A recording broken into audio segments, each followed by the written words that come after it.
es de las obras más impresionantes como óperas primas en la historia del cine, la verdad te lo puedo decir.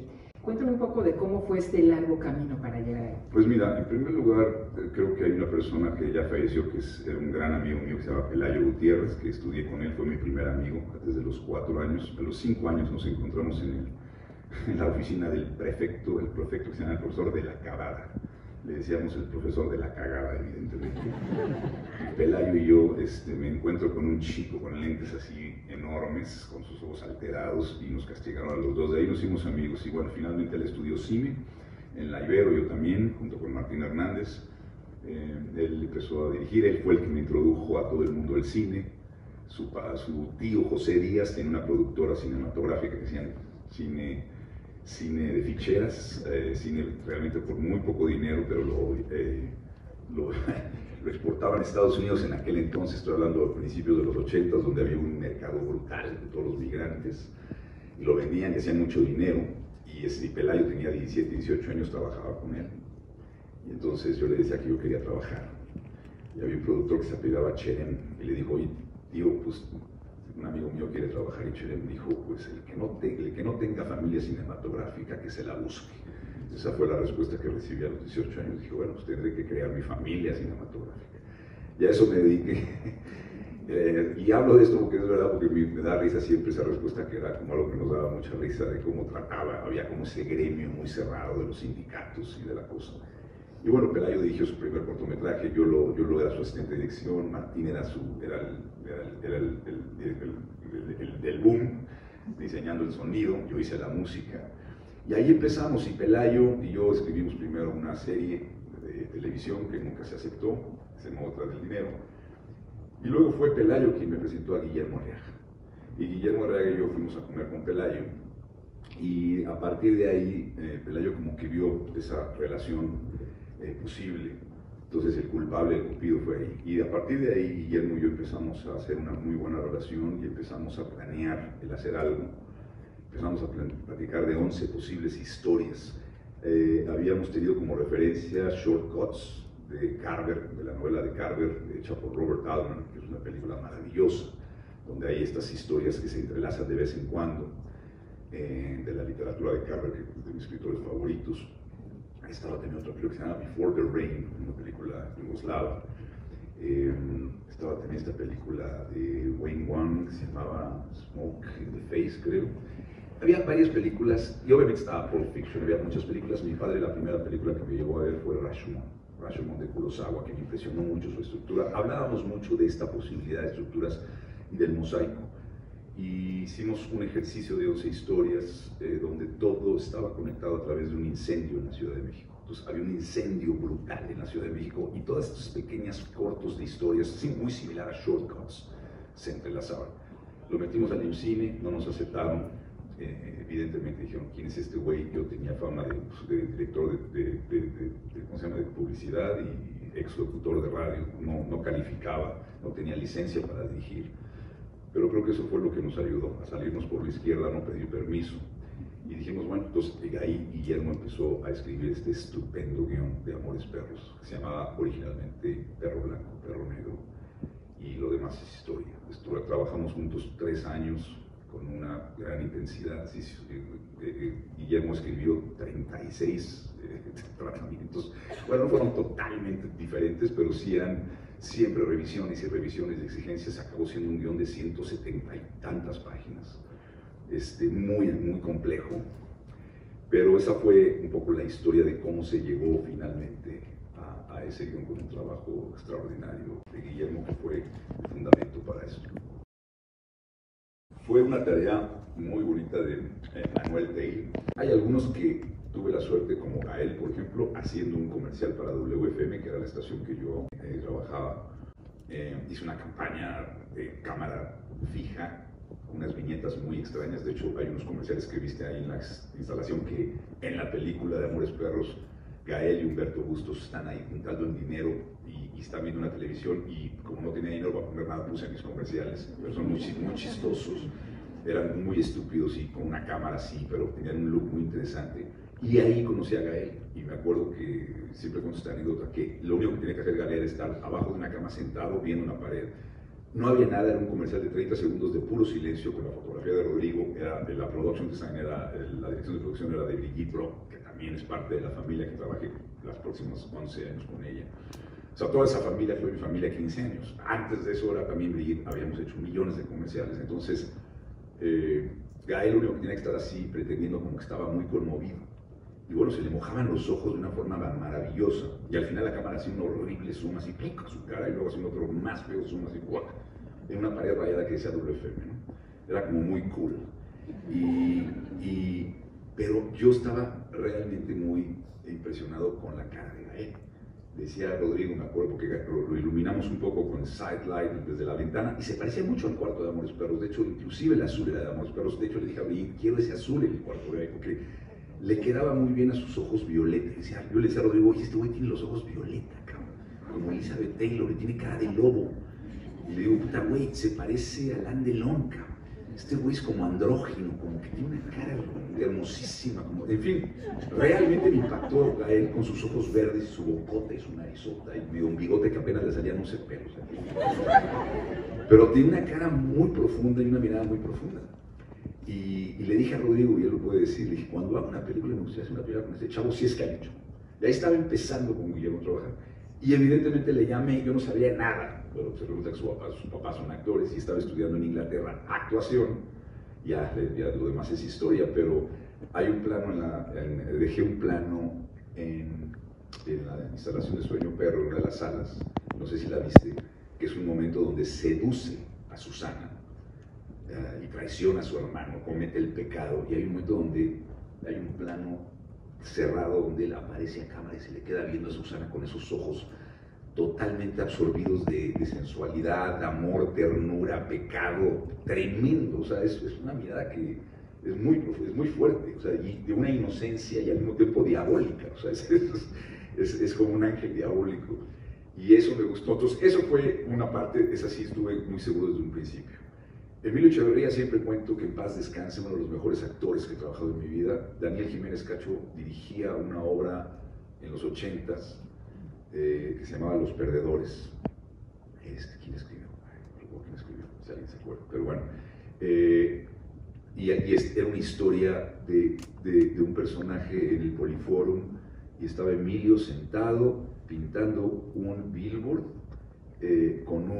con esas cuerdas que ponen para pintar los huevos, con un niño, y estaba dándole espaldas 30 minutos, era una de las historias, dando la historia al auditorio. Y en la historia, cuando platicaban, te dabas cuenta que ese señor pintando el billboard con un niño de 6 años, mientras platicaban te encontrabas la historia de que ese señor se había quedado con la mamá de ese niño, y el papá de ese niño se había suicidado cuando cachó a ese señor acostado con su mamá, y este pobre estaba tratando de hacer las paces. No, es una historia conmovedora. Nunca veía las cartas. Y salí conmovido y dije, ¿cómo alguien con la espalda puede transmitir tanto? ¿Quién es este señor? Era Emilio Echeverría, y él era un gran ejecutivo de Televisa de muy buen nivel. Cuando le dije a Marta Sosa que ese iba a ser el chivo, el de barbón en la calle, me dijo, ¿cómo? Si es un ejecutivo muy guapo, Y dije, bueno, es que es el mejor actor que he visto, nunca he visto una espalda actuar también en mi vida. Y Emilio se dejó las uñas, se dejó los pelos, llegaba a la oficina, nadie lo quería ver. Un día tomando tacos afuera de una filmación de Amores Perros, el taquero le dijo, sáquese de aquí, sáquese. O sea, realmente Emilio se encarnó en el personaje. Ese también lo tenía seguro. Todo lo demás, Goya Toledo, que no sé si está por aquí, increíble Goya, aquí está mi Goya, un aplauso para Goya. Goya, bienvenida, vino desde Madrid, bravo Goya.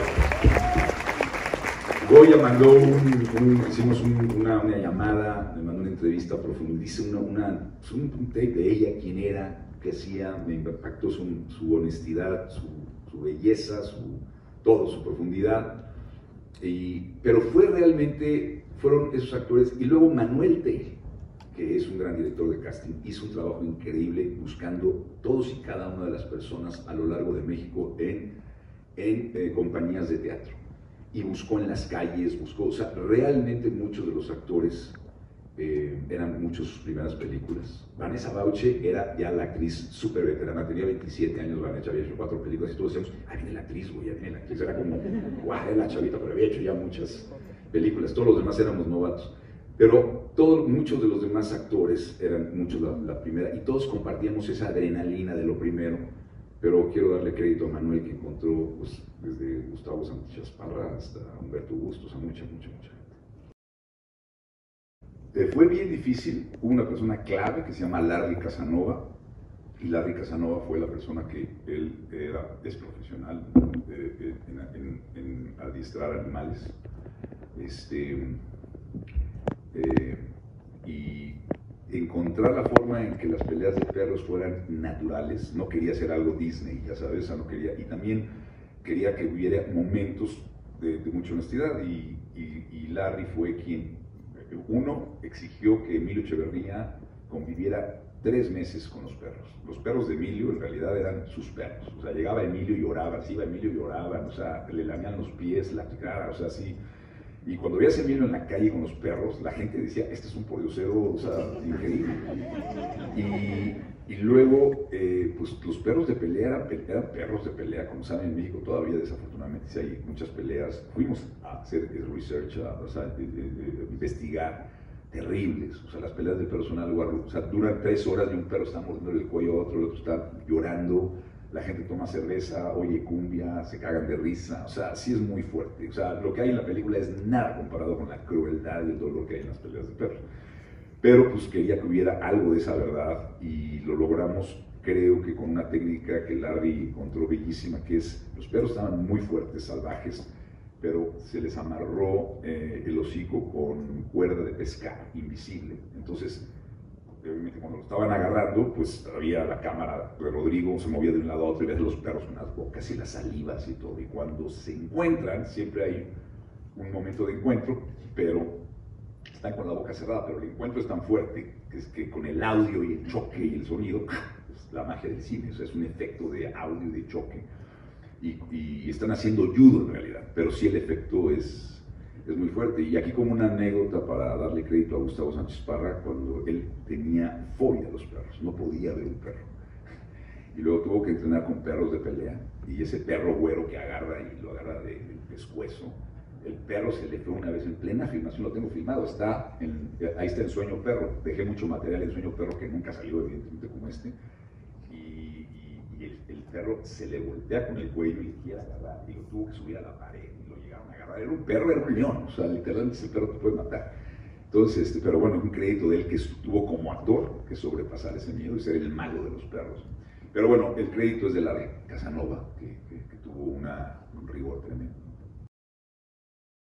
Pues por amateur y por irresponsable, esa es la verdad. O sea, no hay otra razón. O sea, nadie podría hacer algo tan idiota como eso. Pero bueno, que no me oiga Alejandro Vázquez, que está por aquí. Alejandro Vázquez es el director de efectos especiales, el más premiado, y es encantador y es buenísimo. Pero la verdad es que nos ganó la adrenalina. Teníamos muy poco presupuesto, un solo choque. Y hacerlo, además, en la mañana filmé el asalto al banco en Tlalpan. ¿De quién se le ocurre filmar en la mañana un asalto a un banco y en la tarde, a las 4 de la tarde, un choque, un accidente de ese nivel?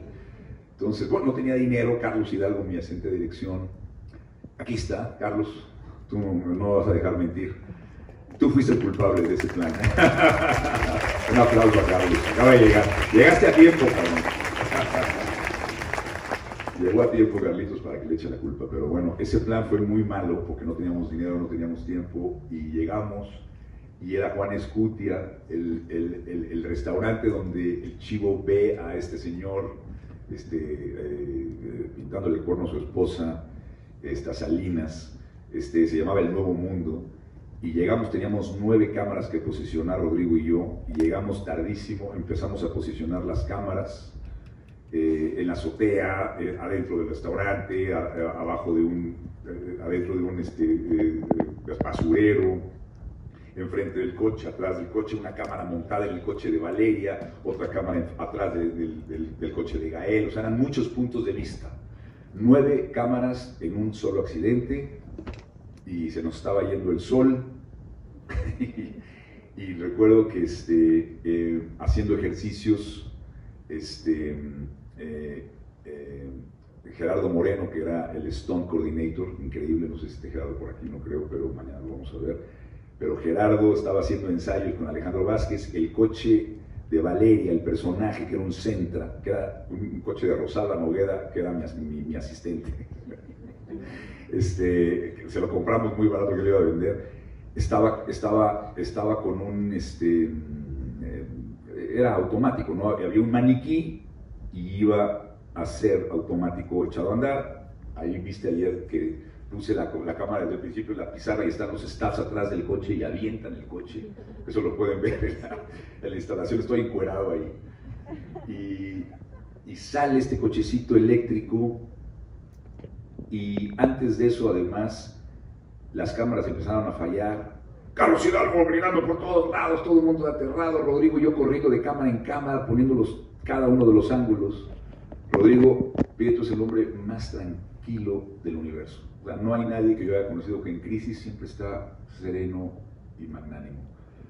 Y había una cámara que estaba poniendo él adentro de un bote de basura en la esquina. Entonces, para poder ver un bote de basura así del chivo que estaba ahí, lo tenían que cargar el crew, lo cargaban, entraba así boca abajo, lo agarraban del calzón, ponía la cámara y cuando estaba así colgado Rodrigo, de pronto había güeyes enfrente de la cámara del staff. Entonces Rodrigo decía, sáquenme, por favor, ¿pueden limpiar el cuadro, por favor? No sé, ok. Otra vez, lo cargan del calzón, lo ponen así boca abajo, y otra vez, por favor, quítense, por favor, les pido por favor que me quiten. Lo vuelven a cargar el calzón, sale con una puta madre, hijos de su puta. Toda la gente casi se colapsa, se pone rojo, se le sale la baba por así como perro, gritándole mentadas, todo, un ataque así guardado por 3 años. Y yo dije, wow, ¿quién es este güey? Y ya todo el mundo dice, sí señor, gracias. Y Carlos Hidalgo, carajo, falta un minuto. Ya sabes, entonces toda la histeria, nos metemos al restaurante y viene Gerardo Monero, no servía el coche, hubo un accidente antes, se rompe la calavera, en un ensayo se rompe la calavera, Benito, estaba lloviendo, empieza a llover, ya se me había olvidado, gracias, otro detallito más del drama del choque, empieza a llover y de pronto Gerardo Moreno se le va el frenito y rompe una calavera. Y yo dije, el shot estaba atrás del coche y yo, carajo, se rompió la calavera, ahora qué vamos a hacer, un drama. ¿Cómo va a empezar? Ya ha chocado el coche. Y Benito y todo el crew, aquí en México arreglamos todo en un segundo. Se cae la media hora, pero se arregla.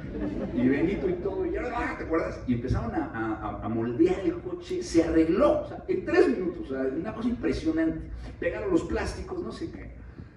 Ya, drama, finalmente, y te acuerdas, no servía el carburador. Y Gerardo Moreno, señor, no sirve. Jefe, no sirve, y de nuevo dice, ya sirve. Era, literalmente faltaba un minuto para la luz. Arranca Gerardo Moreno, todos estábamos encerrados, el chivo expuesto en la esquina, Emilio Echeverría expuesto en la esquina, el coche podía salir a cualquier lugar, o sea, no pensamos que cuando un señor va manejando a 70 kilómetros por hora un Galaxy, pegándole un coche, este coche puede salir, se puede voltear, o sea, y Emilio estaba ahí, y había 100 personas a 50 metros enfrente que no pudo quitar nadie. O sea, Carlos, que tiene mucha autoridad, no los pudo sacar, o sea, eran mirones, me vale madre, yo me quedo aquí, es mi calle, ahora la tuya. Y ahí, en la instalación, se ve la cámara, tengo la cámara desde el principio con Gerardo Moreno atrás de él, un camarón así, que también hubiera podido ser un accidente. Y cuando estás a punto de ver el choque, ahí ves a las 100 personas, con el paragüitas. Y luego llegó un taxista, y el taxista, ¿te acuerdas? El pinche taxista, un taxista de un Volkswagen verde, se estacionó al lado. Y Tita Lombardo, la productora, le dijo, oiga, por favor, estamos filmando, yo vale madre, no es su calle, que la chingada. Y se bajó y dejó estacionado su coche ahí. Pues, ¿qué pasa? Que llega Gerardo Moreno y no al coche, o sea, le pegó exactamente donde. El coche hace así, Emilio se salva, porque el coche hubiera podido hacer así y había aplastado a Emilio, pero hace así el coche, y de pronto este coche que impacta sale a 100 kilómetros por hora, porque a efectos especiales se les olvidó el pequeño detalle de ponerle freno automático. Entonces salió, y a dónde llegó a caer el coche, se subió arriba del Volkswagen del pinche taxista, destruyó el taxi, Y las otras 100 personas se dieron cuenta de por qué le estábamos diciendo que salieran. O sea, se paró el coche gracias al taxi. O sea, la paradoja de que el taxista le salvó la vida a los otros güeyes, el taxista perdió su coche, yo me reí del taxista. Y nada, el coche salió en llamas y bueno, es tan real que en la instalación hay un cuarto de tres pantallas gigantes donde hay una tensión donde estás viendo lo que estábamos haciendo porque es un choque de verdad. Y pues básicamente salió Gerardo Moreno y yo me asusté mucho porque dije, este güey se mató. Y sale Gerardo Moreno, todo galán, así con su pelo acá. Todo bien, jefe, todo bien. Los bomberos, ahí los chavos de eso, apagando el fuego, el coche iba a explotar. Abrazo, aplauso, casi lloramos todos entre los nervios, ¿no? Estábamos como muy, o sea, muy impactados y muy vulnerables, muy frágiles. Y sí fue, repito, es un acto de cine puro y responsable. O sea, cine verité, de verdad. Creo que tiene un músculo que todavía sostiene muy bien, no sé si la vieron aquí, ahorita la van a ver, pero creo que yo también desde hacía 25 años la vi, y no es que la haga, no es que la haya hecho yo, pero sí creo que la película tiene todavía una palpitación muy moderna. Y nombro también algo importante, esta instalación de Sueño Perro, que abrimos hace 2 semanas en la Fundación Le Prada, un museo muy poderoso y muy hermoso en Milán. Hubo una instalación simultánea de Juan Villoro, curada por Pablo Ortiz Monasterio, con unas fotografías en blanco y negro de nuestros mejores fotógrafos, de Graciela Turí, de Antonio Turó, de una curaduría hermosa de fotografías en blanco y negro que retratan la ciudad, el contexto de lo que estaba pasando en México hace 25 años, que era otro México, ¿no? Que estaba cayendo el PRI después de 70 años y estaba explotando Marcos en Chiapas, y la globalización y Salinas prometiendo el cambio, y que creíamos que toda la globalización iba a ser el cambio y la cosa para la disparidad y la solución, y el PAN llegaba con la ilusión de que iba a llegar este señor alto a cambiar las cosas, y toda esta efervescencia y esta necesidad de vernos y retratarnos de una forma distinta. Creo que eso es lo que tenía Amores Perros, y creo que todos los que éramos jóvenes en aquel entonces teníamos esa palpitación de necesidad de vernos y retratarnos a nosotros mismos, no como nos ven los gringos, como nos ven los europeos, y esos estereotipos, que son estereotipos que se han formado por años. Y la película hablaba desde adentro de nosotros, hecha por nosotros mismos, y esa imagen, esa honestidad creo que se tradujo, repito, a esa película que es muy local. No se ve México, México se siente. Esa película no hay una sola imagen que pueda presentar. Nadie puede decir, ahí está la Torre Latinoamericana, ahí está Bellas Artes, no. Yo deliberadamente dije que México se sienta, se huela, que huela a México. Es como el aeropuerto, como si cuando llegan al aeropuerto huele a caca. Yo siempre digo, es que el aeropuerto no puede ser más mexicano, todo se está cayendo, ¿no? O sea, los cables, todo está mal, los letreros, huele a sobaco, a taco, a todo, o sea, dices, no hay aire acondicionado, dices, esto tiene que ser el cine, la realidad de una ciudad que yo nací, crecí aquí 37, y la verdad es que la Ciudad de México es de las ciudades, creo que es ciudad tan bellamente fea, ¿no? O sea, tiene esta cosa de las texturas, de la personalidad de la gente, la belleza de la gente, la dulzura de la gente, la violencia latente, la muerte y la vida conviviendo, la fritura, los mosaicos, la personalidad de la arquitectura, todo huele, todo suena. Caminas y todo está sonando, los radios, la de eso. Es una ciudad de una intensidad, de una belleza que no tiene ninguna otra. Y creo que eso Amores Perros lo capturó muy bien. Creo que capturamos esa realidad nuestra, pero pues que también es muy atractiva y también real en otras formas para otras cosas.